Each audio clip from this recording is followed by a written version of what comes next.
लोकसभेच्या 7 जागांसाठी 16 मार्चला मतदान. पार्थ पवार रिंगणात उतरण्याची दाट शक्यता. राज्यसभेच्या रिक्त होणाऱ्या जागांसाठी निवडणुकीची घोषणा करण्यात आली आहे. एप्रिल 2026 मध्ये सदस्यांचा कार्यकाळ संपत असल्याने देशभरातील विविध राज्यांसाठी मतदान होणार आहे. त्याचबरोबर महाराष्ट्रात सर्वाधिक 7 जागांसाठी निवडणूक होणार आहे. अर्ज भरण्याची अंतिम तारीख 5 मार्च तर 6 मार्च अर्ज छाननीची तारीख आहे. उमेदवारांना अर्ज मागे घेण्यासाठी 9 मार्च पर्यंत मुदत ही देण्यात आली आहे. त्याचबरोबर दुसरीकडे जर का आपण पाहिलं तर 16 मार्च रोजी मतदान होणार आहे आणि या मतदानाच्या रिंगणात पार्थ पवार उतरण्याची शक्यता देखील वर्तवण्यात येत आहे.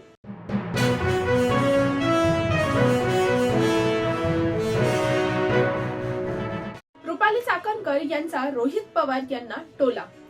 महाराष्ट्र राज्य महिला आयोगाच्या अध्यक्ष रुपाली चाकणकर यांनी भंडारा येथे पत्रकारांशी बोलत असताना रोहित पवार यांना चांगलाच टोला लगावला आहे. रोहित पवार यांच्याकडून दररोज वेगवेगळी विधाने केली जात आहेत. आमचे राष्ट्रीय कार्याध्यक्ष प्रफुल्ल पटेल आणि प्रांताध्यक्ष सुनील तटकरे यांनी या विषयावर सविस्तर संवाद साधलेला आहे. योग्य वेळ आल्यावर पक्षश्रेष्ठी सर्व प्रश्नांची उत्तरे देतील असे त्यांनी स्पष्ट केले. कोणतेही पुरावे नसताना अशा प्रकारची विधाने करणे अत्यंत चुकीचे आहे. त्यांच्याकडे पुरावे किंवा कागदपत्रे असतील तर त्यांनी ते पुढे मांडावीत असा टोला यावेळेस रुपाली चाकणकर यांनी रोहित पवार यांना लगावला आहे.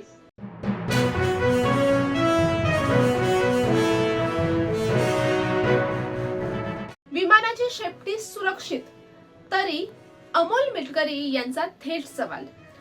अजित पवार यांच्या मृत्यूनंतर सध्या अनेक प्रश्न मोठ्या प्रमाणात उपस्थित होत आहे. अशातच अमोल मिटकरी यांनी थेट सवाल करत एक ट्विट केला आहे. त्यामध्ये ते म्हणाले आहेत की विमानाचा ब्लॅक बॉक्स हा त्याच्या टेल मध्ये म्हणजेच त्याच्या शेपटीमध्ये असतो. त्याचे कारणच हे असते की ज्या वेळेस विमानाचा अपघात होतो त्यावेळेस अनेकदा निदर्शनास आलंय की विमानाची टेल ही पूर्णपणे जळत नाही. त्यामुळे हा ब्लॅक बॉक्स विमानाच्या टेल मध्येच ठेवलेला असतो.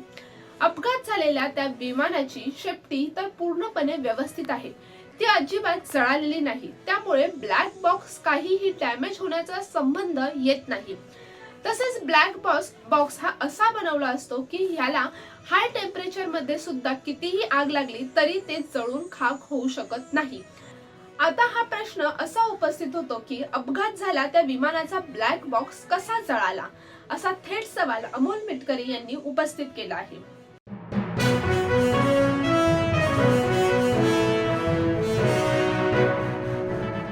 मुंबईप्रमाणे ठाण्यातही पुढील 5 वर्षात कोकण भवन उभारण्यात यावे अशी मागणी करत आपण स्वतः आयुक्तांशी चर्चा करू असे प्रतिपादन मत्स्य व बंदरे विकास मंत्री नितेश राणे यांनी केले.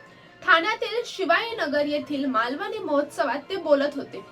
कोकणातील माणूस रोजगारासाठी शहरात आला असला तरी त्याची नाळ गावाशी जोडलेली आहे. मुंबईच्या महापौर रितू तावडे यांना मुंबईत कोकण भवन उभारण्याबाबत पत्र दिले आहे.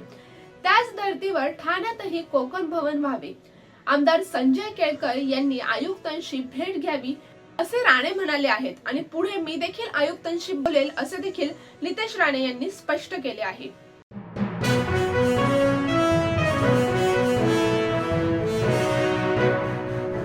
पायलटने अजितदादांचं विमान मुद्दाम खाली आपटलं, रोहित पवार यांचा मोठा आरोप.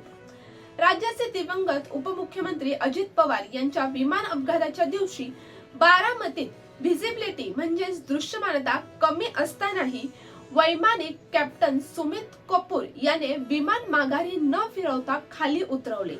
त्याने विमानाचा स्फोट करण्यासाठी विमान मुद्दाम खाली आदळले असा खळबळजनक आरोप रोहित पवार यांनी केला आहे. ते बुधवारी आज सकाळीच म्हणजे पत्रकार परिषदेत बोलत होते.